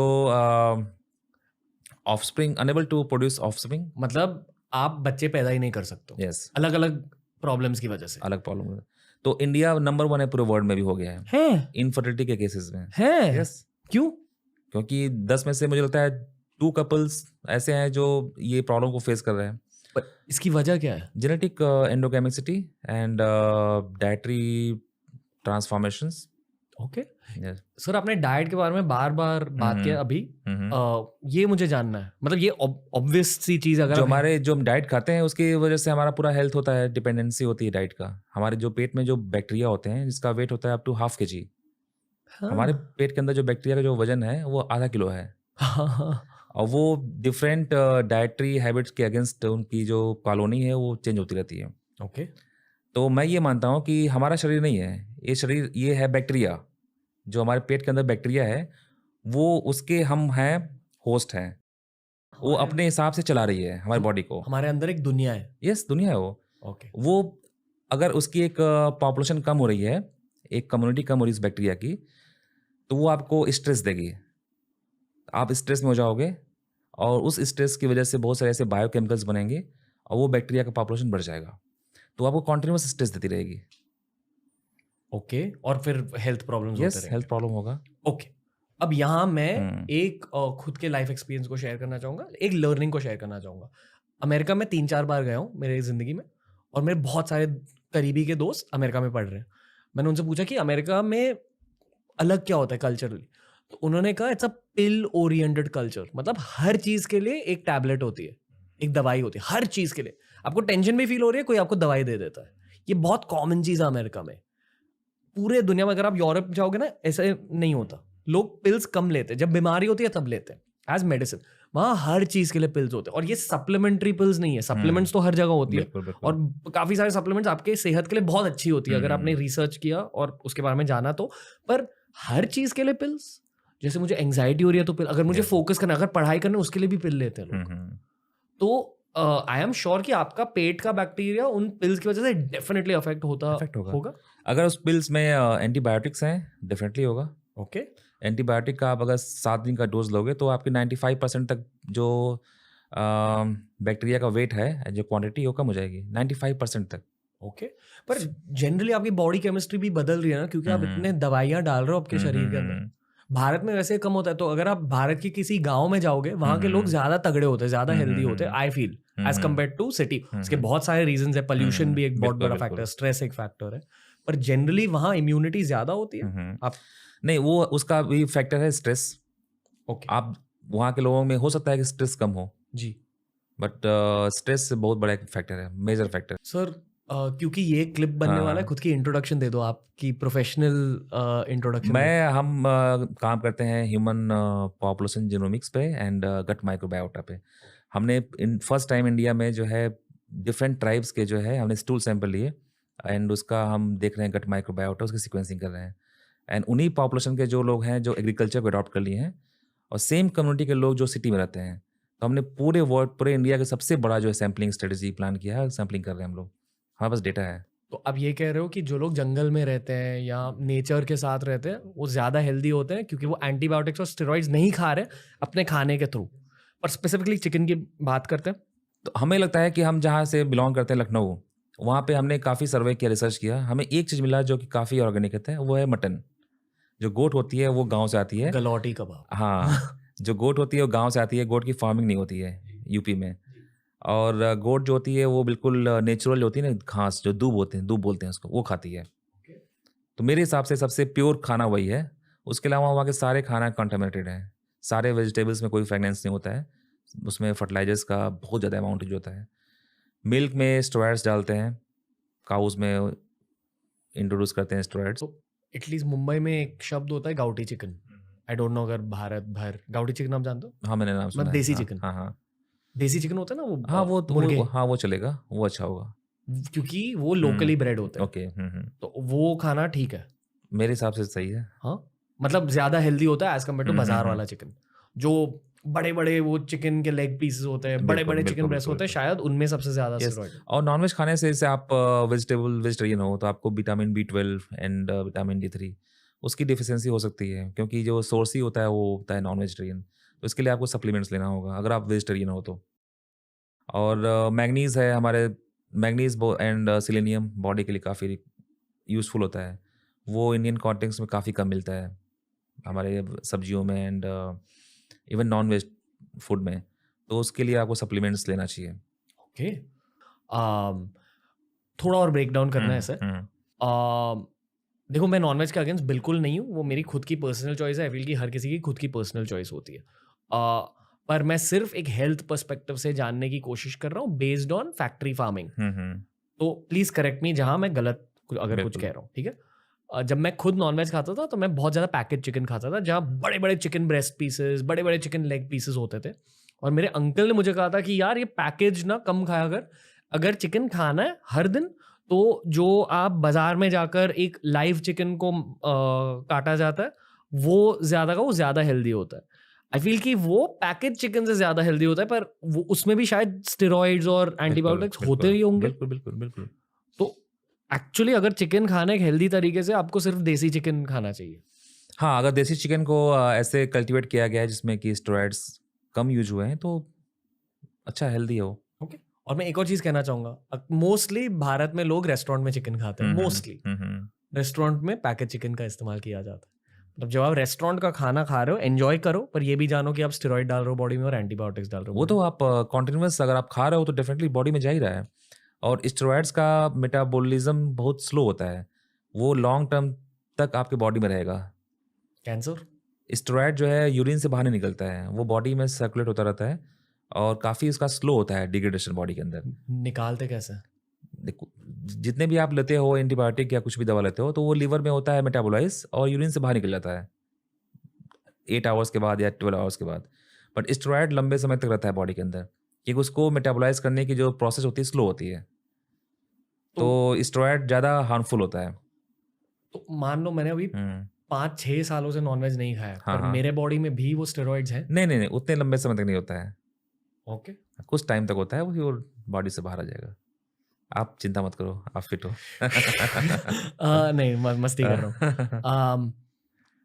तो आप बेसिकली ये कह रहे हो कि जो मटन नॉर्थ इंडिया में मिलता है, यस, अगर वो फार्म का मटन है, अगर नहीं फार्म का नहीं है, फार्म का नहीं है। हाँ नहीं, नॉर्थ इंडिया में फार्मिंग होती ही नहीं मटन की, और जितने भी मटन्स होते हैं गोट वो बाहर से गांव से लाए जाते हैं। गांव से लाया जाता है। हाँ, जो दिल्ली में भी मान लो आप रेस्टोरेंट में बैठकर वो भी गलौटी गांव से ही कबाब आएगा, गांव से ही है। आता होगा वो। मुंबई में मुंबई में मुझे पता नहीं, मुझे लगता है यहाँ पे फार्मिंग होती होगी। ये आप क्यों कह रहे हो? बड़ा शहर है, डिमांड ज़्यादा है, लैंडस्केप उतना बड़ा नहीं होगा, ओके, मे बी एक रीजन हो सकता है। फिर से अगर पैकेज मटन खा रहे हो उसमें हो सकते हैं चीजें। मुझे लगता है ओवरऑल इंडिया में गोट की फार्मिंग उतना प्रैक्टिस में नहीं है, ओके, तो mutton is comparatively safe than chicken. Than chicken yes, अभी के लिए। अभी के लिए। और मच्छी? मच्छी में आप देखो वाटर बॉडी कैसा है, अगर पानी साफ है तो अच्छा आपको मच्छी मिलेगा। कुछ मछलियाँ ऐसी होती हैं जो फ्रेश वाटर में ज़्यादा होती हैं, जैसे कि रोहू मछली होती है। जी, फ्रेश वाटर, अगर वाटर गंदा हो जाएगा तो नहीं मिलेगी रोहू, तो आप रोहू को पिक कर सकते हो। आपको स्मार्टली अपने खाने को चूज़ करना होगा। कुछ मछलियाँ होती हैं जो गंदे पानी में भी सर्वाइव करती हैं, तो वो बहुत सारे मरकरी, आर्सेनिक को भी अपने बॉडी के अंदर ले लेंगी। कुछ फिशेज होती हैं फ्रेश वाटर गंदा होगा तो नहीं सर्वाइव करेंगी, रोहू मछली है, तो आप रोहू को खाओ। बट टेस्ट में कुछ पता चल जाएगा क्या? टेस्ट में नहीं पता चलता। टेस्ट में नहीं चलेगा पता, टेस्ट में आपको कुछ, आप बहुत एक्सपर्ट हो तो चल जाएगा पता कि इसमें कुछ है। यस। मेरे ख्याल से एक मच्छी है बासा करके, बासा, हाँ, जो अक्सर रेस्टोरेंट्स में मिलती है। अगर आप रेस्टोरेंट में मच्छी मंगाओगे यूजुअली बासा ही मच्छी होती है, कैटफिश, वो फार्म्ड होती है, ये मुझे पता फार्म है। होती है, वो भारत में फार्म्ड होती है। हाँ, बासा तो से दूर रहना चाहिए हाँ, वैसे। उससे दूर रहना चाहिए। और आप अगर सी कोस्ट पे हो तो आप सी मस्ट फूड खाइए, समुद्र की मछलियाँ ज़्यादा हेल्दी होती हैं। ओके, यस, ओके, ओके, क्योंकि पानी कंपेयर टू फ्रेश वाटर साफ होता है समुद्र का। वाह, मतलब फ्रेश वाटर भारत में डेंजरस है। मुझे जहाँ तक मैंने देखा है नॉर्थ इंडिया में मोस्टली जो फ्रेश वाटर्स होते हैं उतने फ्रेश नहीं होते हैं। सर, तो मतलब जो हम ये कह रहे हैं कि पल्यूटेंट्स की वजह से, एंटीबायोटिक्स की वजह से, स्टेरॉइड की वजह से, इसके इफेक्ट्स हमें 20-30 साल बाद दिखेंगे। आपका जब आप एज्ड होंगे तो उसके इफेक्ट दिखने शुरू हो जाएंगे। जैसे एक बीमारी होती है, उसको बोलते हैं कार्डियोमायोपैथी। हमारे एक जीन होती है, उसको बोलते हैं मायोसिन बाइंडिंग प्रोटीन, को कोड करती है वो डीएनए, उसमें डिलीशन हो जाता है, एक टुकड़ा उसका निकल गया बाहर, मतलब जेनेटिकली होता है वो। तो उसमें जो मायोसिन प्रोटीन बनते हैं ना, जो हार्ट की जो वॉल का जो होता है मसल्स बनाती है, वो एक एज के बाद वीक पड़ने लगती है, 45-50 के बाद, और उसकी वजह से आता है कार्डियोमायोपैथी, हार्ट अटैक आता है। तो आपका जब तक आप यंग हो आपको उसके इफेक्ट्स नहीं दिखेंगे, आप जैसे ही 45-50 के आप क्रॉस करोगे तो बहुत सारे इफेक्ट्स दिखने शुरू हो जाते हैं। ओके, अभी एक खतरनाक सवाल पूछना है, अंडों का क्या? अंडे भी वही है, आप जो खाना दोगे उसमें स्टेरॉइड्स होते हैं, स्टेरॉइड्स होंगे तो वो अंडे में भी जाएंगे। आप अगर एंटीबायोटिक खा रहे हैं तो वो एंटीबायोटिक जब निकलेगा आपकी बॉडी से स्टूल में, उस स्टूल में रहता है एंटीबायोटिक, वो स्टूल जाएगा आपके सीवेज में, सीवेज में जो पानी होगा उसमें भी एंटीबायोटिक होगा। जब उसका सीवेज ट्रीटमेंट प्लांट से जब उसका प्यूरिफिकेशन किया जाएगा, उसके बाद भी जो पानी जो निकलेगा उसमें भी एंटीबायोटिक होगा, तो वो एंटीबायोटिक तो चला गया ना, आपकी नदी में गया। भारत में बहुत सारे वेजिटेरियंस भी अंडे खाते हैं, हाँ, और बट प्रोटीन आपको कंप्रोमाइज़ करना पड़ेगा, क्योंकि आपको इक्वली प्रोटीन की भी रिक्वायरमेंट है, प्रोटीन जी, मिनरल्स भी चाहिए, जी, तो आप स्टेरॉइड को आप कंप्रोमाइज़ करना ही पड़ेगा आपको। और हर कोई सप्लीमेंट्स हाँ, और प्रोटीन शेक्स अफोर्ड नहीं कर बिल्कुल सकता। बिल्कुल बिल्कुल बिल्कुल। बट यहाँ भी अगर जैसे देसी चिकन होते हैं, उनके अगर अंडे खाए आपने ज्यादा बेहतर बट है। देसी चिकन आप कितने लोग खाएंगे? 0.5% या 0.2% लोग खाते होंगे ओवरऑल, अगर आप देखोगे तो यहाँ ना ये एक्चुअली बहुत बड़ी बिजनेस अपॉर्चुनिटी है मुंबई में, देश भर के लिए, आई फील। बट आप उसको ऑर्गेनिक कैसे ग्रो करेंगे? मतलब बहुत टाइम लगेगा। शायद वही गेम है कि ऑर्गेनिक ग्रो करो, जो बट अमेरिका में हो रहा है। इंडिया ऑर्गेनिक खाना प्रोवाइड करने के लिए कैपेबल नहीं है। क्यों? इतनी पॉपुलेशन है 1.4 बिलियन, आप कैसे करोगे मैनेज? इवन जो फर्टिलाइजर की जो लिमिट है जी, गेहूं चावल में जो देते हैं, वो भी सेवरल फूड हाई करते हैं लोग, फार्मर्स। बॉम्बे, दिल्ली, बैंगलोर में ना बहुत महंगे खाने के स्टोर्स होते हैं, फूड स्टोर्स, जहाँ ऑर्गेनिक चीजें मिलती है, पर वो एकदम जो क्रीम पॉपुलेशन है, टॉप लेयर, मतलब बॉम्बे के भी सबसे अमीर लोग वहाँ शॉपिंग हाँ, करते तो हैं। वो कुछ ही लोग खा सकते हैं, बट हेल्थ बर्डन तो पूरी कंट्री का होगा। पर पता है, यहाँ ना हमें यूरोप से सीखना चाहिए। यूरोपियन गवर्नमेंट और ऑस्ट्रेलियन गवर्नमेंट ने भी बहुत तगड़े लॉज एस्टैब्लिश किए हैं कि आप स्टेरॉइड्स और एंटीबायोटिक्स नहीं मिक्स कर सकते। और आपने वहाँ मिक्स कर दिया तो आपको जेल हो जाएगी 10 साल की। जी, मतलब हर यूरोपियन देश नहीं, पर Yes. बहुत, ऑस्ट्रेलिया में मुझे पता है कि ये करते हैं, ऑर्गेनिक फूड पर बहुत ज़्यादा फोकस करते हैं। तो गवर्नमेंट को कुछ करना चाहिए। गवर्नमेंट के पास गवर्नमेंट के लिए स्मार्ट प्लान बनाना होगा। स्मार्ट प्लान बहुत ज़रूरी है। एटलीस्ट जो एक लिमिट आप सेट कर दीजिए, उस लिमिट से ज़्यादा नहीं होना चाहिए। फूड इंस्पेक्शन होना चाहिए सारे के फार्म्स को। और जो इस तरह का इरेगुलरिटीज़ कर रहे हैं, इसको पता नहीं से कॉन्सिक्वेंसेस कितने भयानक हो सकते हैं। आप जितना अमाउंट है, आप उसको आप 1000 टाइम ऐड कर रहे हो। 10,000 ना? 10,000 1000 ओके। आप उतना ऐड कर रहे हो, उसके क्या कॉन्सिक्वेंसेज होने वाले हैं। वाह। और आप एक साइंटिस्ट हो, आप इस चीज़ को हर दिन पढ़ रहे हो, आप जेनेटिक्स एज अ सब्जेक्ट को ज़्यादा सीख रहे हो हर दिन। आई कांट बिलीव, अगर आप ये कह रहे हो, ये बहुत बड़ी वार्निंग है भारतीय Yes, पॉपुलेशन के लिए। हेल्थ बर्डन गवर्नमेंट के जो पॉलिसी मेकर्स हैं उनको ही पता है बात को। जब मैंने इस पॉडकास्ट की शुरुआत की थी, मैंने आपसे पूछा था कि लोगों को आपके सब्जेक्ट्स के बारे में क्यों जानना चाहिए, और ये उसका जवाब है कि अगर खुद का भविष्य जानना है तो इतिहास को जानिए पहले, बिल्कुल। और साइंस को जानिए, अभी के साइंस को जानिए। ओके। वैसे मैं आपसे इतिहास के बारे में बात करना चाहता हूँ, पर क्योंकि हम खाने के बारे में बात कर रहे हैं, अभी वेजिटेरियंस के लिए दूध, पनीर, ऐसी चीज़ों में भी मिलावट होती है। दूध में आप जो डेयरी फार्म्स होते हैं, बहुत सारे अच्छे भी होते हैं। बहुत सारे डेयरी फार्म्स में करते हैं मिलावट। जो देते हैं ना ऑक्सीटोसिन जी मिल्किंग के लिए, जी जी जी। वो ऑक्सीटोसिन इज हार्मफुल। वो मिल्क में आता है, फिर आप वो मिल्क से आपके पेट में जाएगा, फिर मतलब- ऑक्सीटोसिन वो फिर बाहर निकलेगा वो।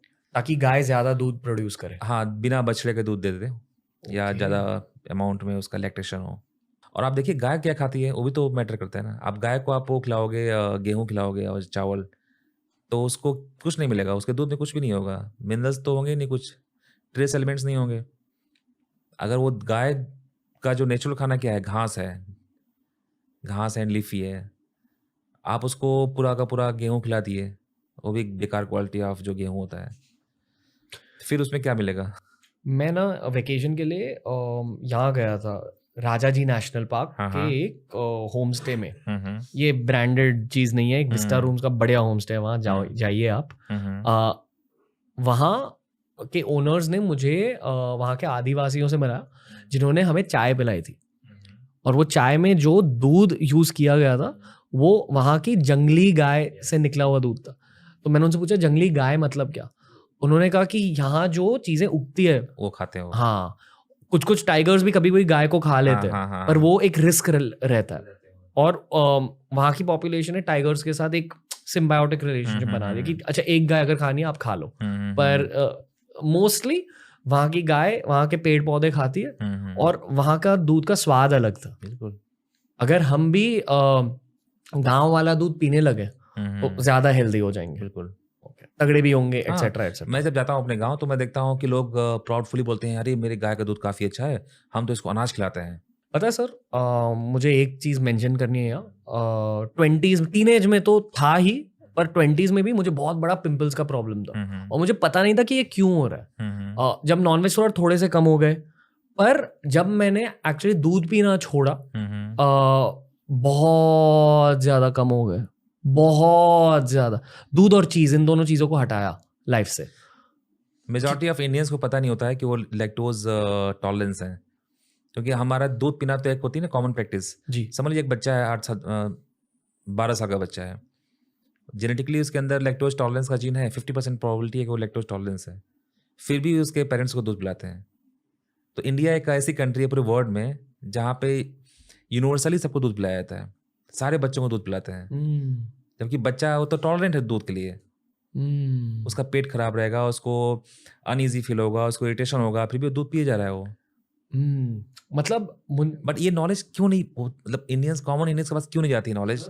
It's a very surprising for me. क्योंकि टीआरएस तभी नहीं था ना। हाँ, नहीं, पर बट पूरे मतलब इवन नेपालियों को पता है, भूटानियों को पता है, तिब्बत में पता है लोगों को ये बात, इंडियंस को क्यों नहीं पता है बात? कि हर बच्चे को दूध नहीं पिलाना नहीं चाहिए। सूट करना नहीं करता है जेनेटिकली। हम वो है ना म्यूटेंट जो होगा वो वही दूध को पचा सकता है। आई थिंक आर्ग्यूमेंट ये है फिर कि बच्चे को कैल्शियम कहाँ से मिलेगा और बच्चा तगड़ा कहाँ से होगा। कैल्शियम खाने में मिलेगा, कैल्शियम तो बहुत ऑर्डिनरी एलिमेंट होता है, वो तो हर जगह मिल जाएगा आपको, कर्ड में मिलेगा आपको। आप दही दही खिला दीजिए अगर दूध से प्रॉब्लम हो रही तो। जी स्पिनच पालक से मिलता स्पिनच में होता है, व्हीट में होता है, बार्ले में होता है, राइस में होता है, कैल्शियम अंडे में होता है, कैल्शियम काफ़ी होता है। बड़ी बड़ी कंपनीज को हानि हाँ, पहुंच सकती है अब अगर। बहुत सारे लोग ऐसे होते हैं पेट की प्रॉब्लम होती है पूरी लाइफ लॉन्ग वो स्ट्रगल करते हैं 2 to 3% लोग पेट में अनईजी फील होता है कई बार जाते हैं लोगों के लिए उनके अंदर होती है एलर्जी ग्लूटेन जो वीट का होता है प्रोटीन उसके लिए एलर्जी होती है और उनको पता ही नहीं होता है पूरी ज़िंदगी गुजार देते हैं वो लोग। तो खुद का एक बॉडी चेकअप करना चाहिए। हाँ, सबको करना चाहिए। अगर आपको इस तरह की प्रॉब्लम्स हैं तो आप उसको पढ़िए। यूट्यूब आजकल इंटरनेट सबके पास है। जी। हर कोई क्या करता है रील्स देखता है। आप देखो ना अपनी जो प्रॉब्लम्स को डालो गूगल उस पे यूट्यूब पे सर्च करिए क्या प्रॉब्लम्स होती है। कभी कभी लैक्टोज इंटॉलरेंस टाइम के साथ भी बन सकता है, मतलब आप 25 साल के, जेनेटिकली तो होता है बट कभी कभी क्या होता है एपिजेनेटिक मतलब डीएनए में कोई दोष नहीं है कोई प्रॉब्लम नहीं है बट आपका इन्वायरमेंट ड्रिवन चेंजेस होते हैं डीएनए के अंदर। मतलब पोल्यूशन की वजह से। हाँ कुछ भी होता है इन्वायरमेंट आप एक जगह से जा रहे हो दूसरी जगह आपका जो गट का जो फ्लोरा हो चेंज हो जाएगा। क्योंकि जो पानी आप पी रहे हो उसमें भी पानी बैक्टीरिया है होता आपका जो लेट लॉन्ग अलग हो गया एल्टीट्यूड अलग हो गया। है। आहा। आप कहीं गए आपको बड़ा अच्छा लगा पीसफुल इन्वायरमेंट है आपका पूरा का पूरा गट माइक्रोबायोटा चेंज। आहा। इसलिए मुझे गोवा शिफ्ट करना है लाइफ में, हाँ मैं भी प्लान कर रहा हूँ मैं भी गोवा से ही आ रहा हूँ। इसी वजह से। हाँ मैं भी देख रहा हूँ कि कोई ऐसी जगह हो जहाँ पॉपुलेशन कम हो जहाँ की जो गाय है वो नेचुरल खाना खा सके ताकि मैं गाय का दूध पी सकूँ। मतलब जब मैं गोवा जाता हूँ ना मेरी स्किन ग्लो करने लगती है, ये क्यों हो रहा है? और बॉम्बे में ना ये ग्लो चला जाता है। मे भी वो पानी का होगा जो वहाँ का पानी है उसमें पानी में बहुत सारी चीज़ें होती हैं ना ट्रेस एलिमेंट्स होती हैं। ये ना पैसों के चेज में लोग भूल जाते हैं। यहाँ पे जो इंडियंस हैं वो मतलब इंडियंस में ऐसे बस ब्रॉडर टर्म नहीं बोल रहा हूँ बहुत लोग ऐसे हैं जो कि उनकी प्रायोरिटीज़ हेल्थ खाना क्या सूट कर रहा है वो नहीं होती हैं वो कुछ भी खा लिए निकल दिए काम के लिए। क्योंकि हमने दूध के बारे में बात किया, एटलीस्ट मेरा खुद का पर्सनल एक्सपीरियंस ये था कि यार अगर अब भी ना मैं दूध सिर्फ वो सिचुएशंस में पीऊंगा, जैसे अगर हम जंगल में गए और वहाँ के लोकल गाय का दूध पी लिया तो वो अलग बात हो गई। बिल्कुल मैं पैकेज दूध कभी नहीं पीता अभी स्ट्रिक्टली, और चीज़ भी अवॉइड करता हूँ जितना हो सके, क्योंकि अगर थोड़ा भी चीज़ खा लिया या थोड़ा भी दूध पी लिया पिंपल्स आने लगते हैं अभी भी एट एज 30। तो आप मे बी आप लैक्टोज टॉलरेंस हो इंटॉलरेंट। हाँ इंटॉलरेंट हो मतलब टॉलरेंस मतलब आप टॉलरेंस नहीं कर पा रहे हो। ओके हाँ मतलब और मेरे जैसे बहुत सारे भारतीय, बहुत सारे लोग हैं अराउंड 20% 30%। ओके पर फिर मैं पनीर क्यों खा पाता हूँ? पनीर में क्या है कि जैसे जैसे लैक्टोज प्रोटीन है लैक्टोज प्रोटीन ज़्यादा आपका लैक्टोज शुगर है वो दूध में है ओके बट आपने उसको जो है ट्रांसफॉर्म कर दिया उसमें उसको फर्मेंट कराया तो फर्मेंटेशन में क्या होता है जो बैक्टीरिया होता है वो लैक्टोज को खा जाएगा और बैक्टीरिया अपना नंबर बढ़ा देगा एंड उस प्रोटीन को चेंज कर दिया आपको चीज़ के फॉर्म में या पनीर के फॉर्म में तो उसमें लैक्टोज शुगर कम हो जाता है। अजीब सवाल पूछना चाहता हूँ, आपके अकॉर्डिंग सबसे हेल्दी स्टेट कौन सा है जहाँ सबसे ज़्यादा डाइवर्सिटी है? एम आई राइट? यही थिंकिंग होगी ना आपकी, लॉजिक यही है कि जहाँ सबसे डाइवर्स लोग हैं वो शायद सबसे हेल्दी स्टेट हो सकता है। मुझे लगता है कर्नाटका एंड केरला, क्योंकि वो कोस्ट पे है तो कोस्ट पे है एंड वो काफ़ी चेंज नहीं हुए मतलब जो एंसेस्ट्रल टाइम से जो उनका फूड हैबिट है या जो उनका लाइफस्टाइल है वो बहुत ही ज़्यादा ट्रांसफॉर्म नहीं हुए। ओके आप अगर नॉर्थ में जाइए तो ट्रांसफॉर्मेशन बहुत पीक पे है जो अपनी ट्रेडिशनल डाइट थी उन्होंने चेंज कर दिया। पहले बाजरा या जो होता है सीफ्रो प्लांट्स बोलते हैं उसको रागी हुआ इन चीज़ों का ज़्यादा होता था यूज बट लास्ट 100 ईयर से हम शिफ्ट हो गए गेहूँ पे आ गए राइस के डिफरेंट डिफरेंट वैराइटीज़ पे आ गए। हमारे पास राइस की अच्छी अच्छी वैराइटीज़ थी मोटे जो चावल होते थे अब उसको नहीं खाते हैं और उससे बहुत फर्क पड़ता है। यस फर्क पड़ गया हमने बहुत सारे जंक फूड को अडॉप्ट कर लिया। ओके और आप कह रहे हो कि कर्नाटका और केरला में पुराना खाना खा रहे हैं? मुझे हाँ कर्नाटका गोवा केरला इवन तमिलनाडु साउथ के जो कंट्रीज हैं ज़्यादा चेन्नई में and north east of India no doubt. North east और साउथ? नॉर्थ ईस्ट तो पूरा इंटैक्ट है सबसे ज़्यादा हेल्दी। सबसे ज़्यादा हेल्दी अभी भी आपको नागालैंड एंड मिजोरम में आपको मणिपुर में हम लोग रिसेंटली अभी हो गए थे फील्ड ट्रिप पे तो आपको वही खाते हैं जो उनके एंसेस्टर्स खाते थे और they are very healthy. Okay इस वाले एपिसोड में इसके बाद एक और एपिसोड होगा जहाँ हम और भी ज़्यादा ब्रेक डाउन करेंगे पर ये दो शब्द समझाइए, मेट्रियार्कल लीनियज और पेट्रियार्कल लीनियज और इसका महत्व क्या है? ये भी गोत्र से रिलेटेड होते हैं मेरे ख्याल से। इसका गोत्र से कोई रिलेशन नहीं है दोनों में है कि एक लड़की शादी करने के बाद दूसरे घर जाएगी मेल के पास, और पैट्रियार्कल में जो है, मैट्रियार्कल में क्या है कि मेल जो है फीमेल के घर पे आएगा। नहीं, मैं जेनेटिक वो पूछ रहा हूँ। आई थिंक ये मैंने चावड़ा सर से सीखा था। अच्छा, जेनेटिक उसका सिग्निफिकेंस। मतलब लॉजिक कुछ ऐसा है कि हर मर्द के अंदर एक उनके जीन का एक ऐसा एक पार्ट होता है जो उनके पापा के अंदर भी है। अच्छा, उनके ओके दादा- ओके, ठीक है, मैं समझ गया। हाँ, वो शब्द क्या है? यस, उसको बोलते हैं कि माइटोकॉन्ड्रियल। जी जी जी जी। हाँ हाँ, मैट्रिलिनियल। Matrilineal, Yes, yes, sorry, yes, yes. मैट्रियार्कल नहीं। मैट्रिलिनियल, और हर औरत के अंदर एक ऐसी जीन है जो उनके Yes. मम्मी के भी अंदर थी, Yes. उनके नानी के भी अंदर थी। यस और अगर वो एक लाइन ड्रॉ करे हर फीमेल एंसेस्टर तक, यस यस तो वो सेम लाइन है। यस। जैसे कि मैंने बताया पारसी की कहानी, पारसी में काफ़ी कम फीमेल्स आई थी। तो हर एक इंसान के अंदर जो होता है माइटोकॉन्ड्रियल डीएनए, जिससे कि हम ऑक्सीजन को मेटाबोलाइज करते हैं, ऑक्सीजन को यूज करते हैं। मतलब आप अगर अपनी बॉडी को ब्रेक डाउन करोगे, हाँ हाँ, आपकी बॉडी सेल्स से बनाई गई है। ठीक है। सेल्स के अंदर न्यूक्लियस होता है हाँ, जो आपके सेल का एक दिमाग की तरह, दिमाग और दिल एक ही जगह पे, और एक माइटोकॉन्ड्रिया होता है। Yes, mitochondria is the power house of the cell, ये सिखाया जाता है। माइटोकॉन्ड्रिया का रोल है एनर्जी। ठीक है। अब आप बताइए सर। तो वो माइटोकॉन्ड्रियल डीएनए आता है मदर से। मदर के जितने बच्चे होंगे उनके अंदर जो माइटोकॉन्ड्रिया होगा वो मदर से ही आएगा, उसमें फादर का कोई कंट्रीब्यूशन नहीं होता है। क्या इसका मतलब ये है कि आपके मम्मी के जो एनर्जी लेवल्स है, अगर आपकी मम्मी बहुत ज्यादा एक्टिव है तो आप भी बहुत ज्यादा एक्टिव बन जाओगे? यस, अच्छा माइटोकॉन्ड्रिया तो हम भी बनेंगे एक्टिव। अगर आपकी मम्मी आलसी है तो आप भी आलसी बनोगे? ऐसा कुछ तो जेनेटिकली प्रूवन नहीं है, बट अगर माइटोकॉन्ड्रिया सही है मेरे मदर का, उसमें कोई म्यूटेशन नहीं है, तो हमारा हेल्दी माइटोकॉन्ड्रिया होगा। और हर सेल में हजारों माइटोकॉन्ड्रिया होते हैं। ओके। तो ऐसे देखा जाए तो पूरे बॉडी में माइटोकॉन्ड्रिया की सबसे ज़्यादा जरूरत होती है, क्योंकि वो पावर हाउस है। ठीक है, बट जो वाई क्रोमोसोम है वो मेल में ही आएगा सिर्फ, और फ्रॉम द फादर साइड। मतलब आपका माइटोकॉन्ड्रिया हाँ। आपको मिला है मम्मी की वजह से, यस, और वाई क्रोमोसोम मिला है मेरे फादर की वजह से। वाई क्रोमोसोम की खासियत क्या है? वाई क्रोमोसोम ऐसा होता है कि जिसमें कि से रिकॉम्बिनेशन होता है ना, जैसे आप जब बच्चे बनते हैं तो आधे क्रोमोसोम आते हैं मदर से, आधे आते हैं फादर से। जी। तो उसमें जो वाई क्रोमोसोम होता है वो रिकॉम्बिनेशन में नहीं आता है, वो इंटैक्ट पास हो जाता है। वो से वाई क्रोमोसोम है वो पूरा का पूरा एक क्रोमोसोम आ जाएगा फादर साइड से, बट बाकी जो क्रोमोसोम है वो आधे आएंगे मदर से, आधे आएंगे फादर से। ओके, मतलब एक बच्चे को बनाने के लिए दो हिस्से लगते हैं। एक हिस्सा आपको अपने डैडी से मिल रहा है, जो उनको अपने डैडी से मिला, जो उनको अपने डैडी से मिला। यस, पर वो जो दूसरा हिस्सा होता है वो हाफ आपको डैडी की वजह से मिलता है और हाफ मम्मी की वजह से मिलता है। इसलिए इस गेम में मम्मी का हाथ कम रहता है, पर माइटोकॉन्ड्रिया के गेम में मम्मी का हाथ ज्यादा रहता है। पूरा 100%। जी, डैडी का हाथ रहता ही नहीं। हाँ, इस गेम में एक हिस्सा डैडी का रहता है। यस। तो जैसे वाई क्रोमोसोम को ट्रेस करना हो, कोई अगर मान लीजिए कि एक मेल ग्रुप आया इंडिया में हजारों साल पहले, जी, सिर्फ मेल आए, तो वो मेल जो है वाई क्रोमोसोम लेके आया मेल, ठीक है, बट माइटोकॉन्ड्रिया तो पास नहीं कर पाएंगे ना।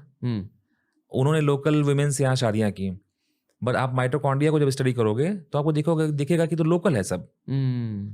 मेरा तो कोई कंट्रीब्यूशन है ही नहीं बाहर से, वाई क्रोमोसोम तो मेल से आया है। तो इसीलिए हम लोग वाई क्रोमोसोम को भी स्टडी करते हैं एट द सेम टाइम, ये देखने के लिए कि सेक्स बेस्ड माइग्रेशन, कितने मेल आए कितने फीमेल है। Okay okay. तो उसका इंपॉर्टेंस वहाँ होता है जानने के लिए कि मेल ने अटैक, मान लीजिए आर्यन कौन रहे होंगे, मेल तो रहे होंगे।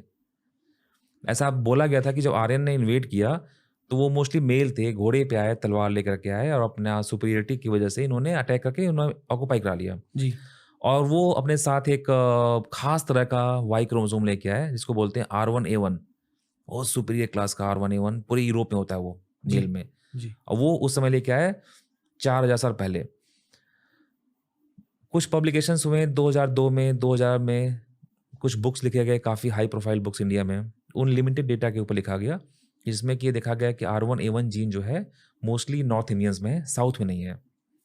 और वो R1A1 जीन यूरोपियंस लेके आए इंडिया में, और आज गलत प्रूव किया। हाँ, तो हमने जो है 3000 लोगों का सैंपल लिया, अंडमान निकोबारियोज का भी लिया, साउथ इंडिया, उड़ीसा, केरला के बहुत सारे ट्राइबल ग्रुप थे, नॉर्थ के थे, कश्मीरी गुज्जर थे, कश्मीरी बकरवाल, गद्दी, सारे पॉपुलेशन थे। और जब हमने देखा कि जो R1A1 है वो सब में है, फ्रीक्वेंसी अलग अलग है, जैसे नॉर्थ इंडिया के ब्राह्मण में 20% है, बट साउथ इंडिया के ट्राइब में 12% है। तो हम उसको डिफरेंस नहीं मानते हैं, मे बी सिलेक्शन हुआ होगा।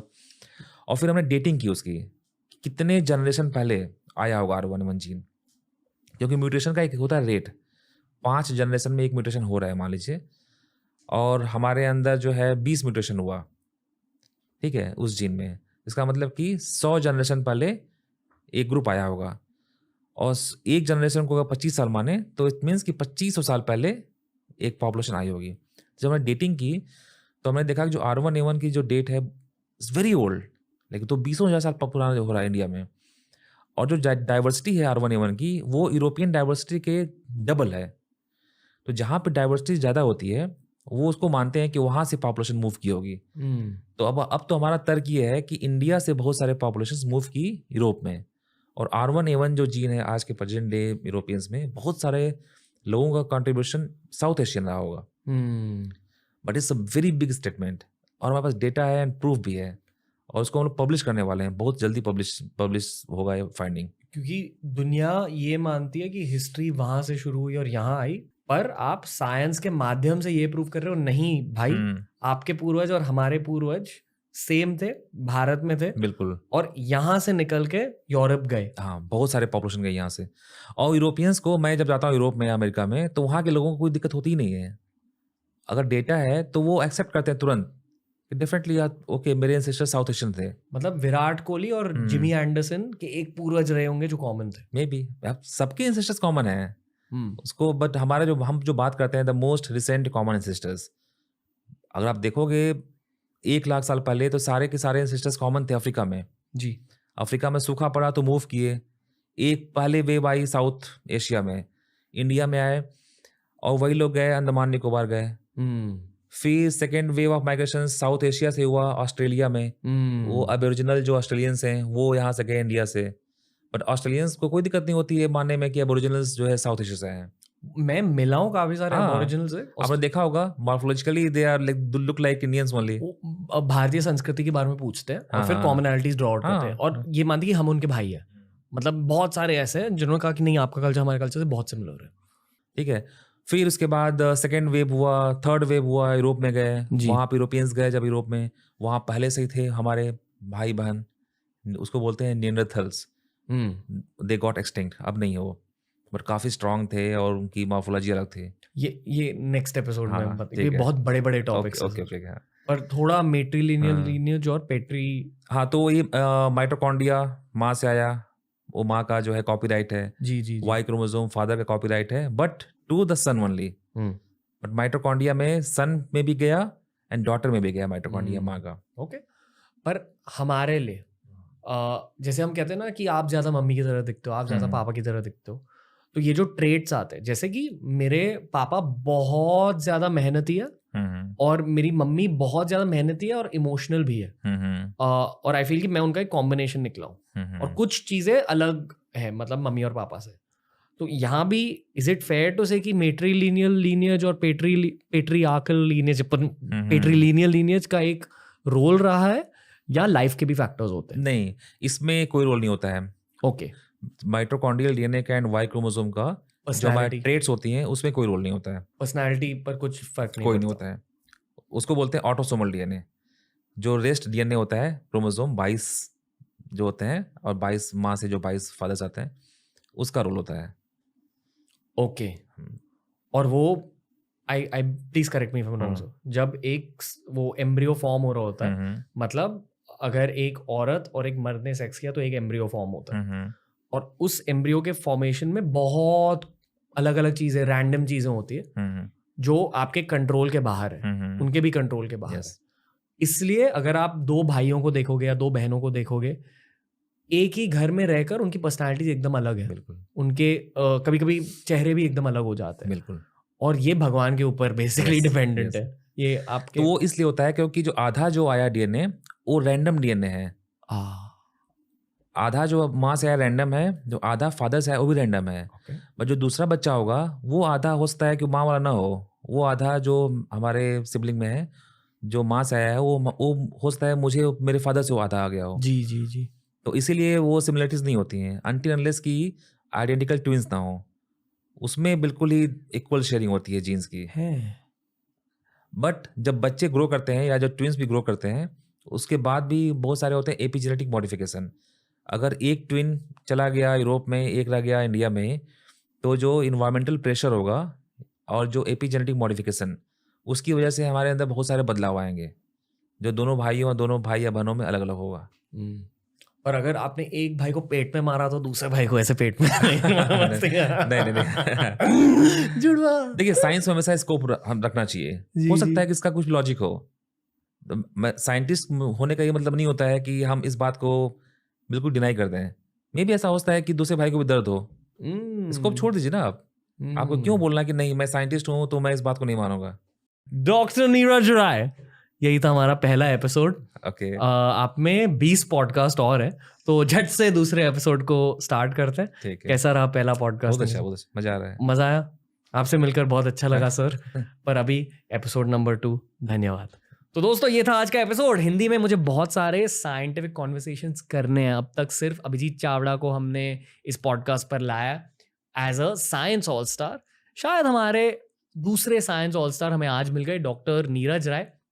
दूसरा एपिसोड का भी इंतज़ार कीजिए, वो भी बहुत बढ़िया कॉन्वर्सेशन थी। मुझे तो बहुत मज़ा आता है यार ऐसे कॉन्वर्सेशंस में। मुझे ये बताइए कि साइंस के टॉपिक को लेकर आपको और क्या क्या जानना है, बताइए, लेट मी नो। ऐसे ही बढ़िया कॉन्वर्सेशंस आते रहेंगे। TRS पर सपोर्ट करते रहिए और हमारे साथ मिलकर सीखिए और भारत को आगे लेकर जाइए दोस्तों। जय हिंद, धन्यवाद, लॉट्स ऑफ लव।